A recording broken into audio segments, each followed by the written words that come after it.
A man who went from robbing gravestones to founding the Medellin cartel, a farmer's son who became the world's richest man.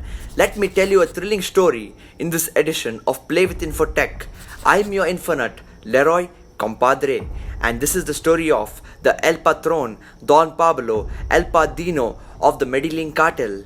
He is the king of cocaine, Pablo Emilio Escobar Gaviria.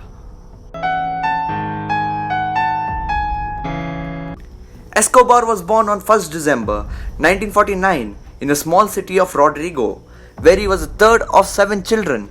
Pablo belonged to a poor family. His father was a farmer and mother a teacher, but he was raised in a small village outside Medellin, where he completed his primary schooling. After dropping out of college, a young ambitious Pablo used to rob gravestones and sell it for a profit.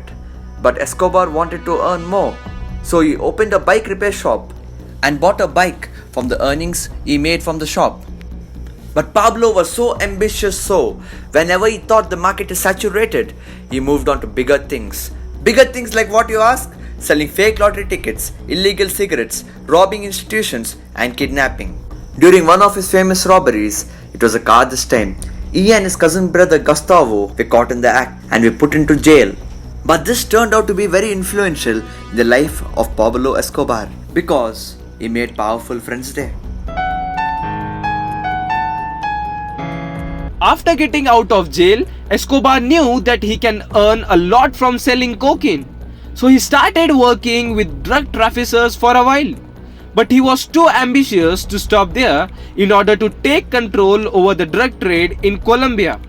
Escobar allegedly ordered the killing of a local kingpin, Fabio Restrepo, and in the year 1976, Escobar founded the famous Medellin cartel along with the professional killer Jose Gonzalez Rodriguez Gacha, Carlos Letter, and the Ochoa brothers. Under the leadership of Escobar, the cartel used to ship 15 tons of cocaine, that's 13k kilos. Escobar was a clever man. He used to ship the cocaine through private planes. Essential goods like pants, chocolate syrup, which was extracted at any point. People say that Escobar even had a remote controlled submarine to deliver shipments. According to Forbes, the net worth of Pablo Escobar is $30 billion before he died, and he was the 10th richest man in the world. So you want to know what he did with that kind of money? Escobar owned 141 houses that included a $16 million mansion in Miami and Hacienda Nápoles. Do you want to know what's Hacienda Nápoles? It's a 150-kilometer long estate with a private airport, a private zoo, and many artificial lakes. And it took upwards of 700 people to manage this estate.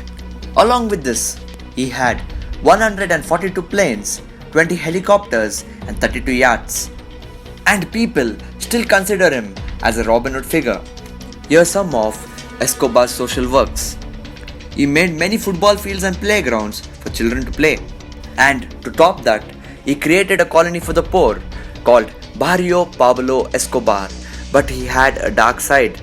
Pablo was a ruthless human being with a policy called Plata or Plomo. That's join me or die. He killed nearing 60,000 people with this policy.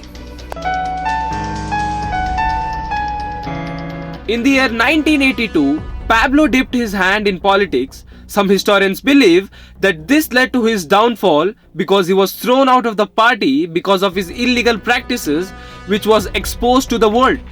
Due to this, Escobar had to escape from Medellin to Panama City.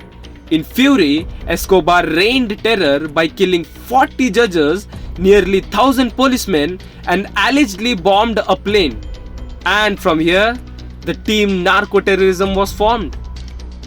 In the year 1992, he cut a deal with the Colombia government and built himself a prison called La Catedral. But still, his business continued as normal when the government found out. They turned up to shift Pablo to a local prison, but he escaped and became a fugitive. And there was another problem, a gang called Los Pepes, full form People Persecuted by Pablo Escobar, burned down Pablo's lab and gunned down his men, which made the top 10 richest man, according to Forbes, live in a jungle. After being on a run for 16 months, Pablo Emilio Escobar Gaviria was found in a Medellin neighborhood by a traced call talking to his son and died on 2nd December 1993. People say that he was gunned down by the search block, but his brother and son say that he committed suicide because Pablo used to tell his son that if and ever he was found, 5 bullets are for his enemies and the last one is for him. I hope you all liked the video. Please like, share and subscribe and tell us whose story you want to see next in the comment section below. I am your Infonet Muzammil and adios.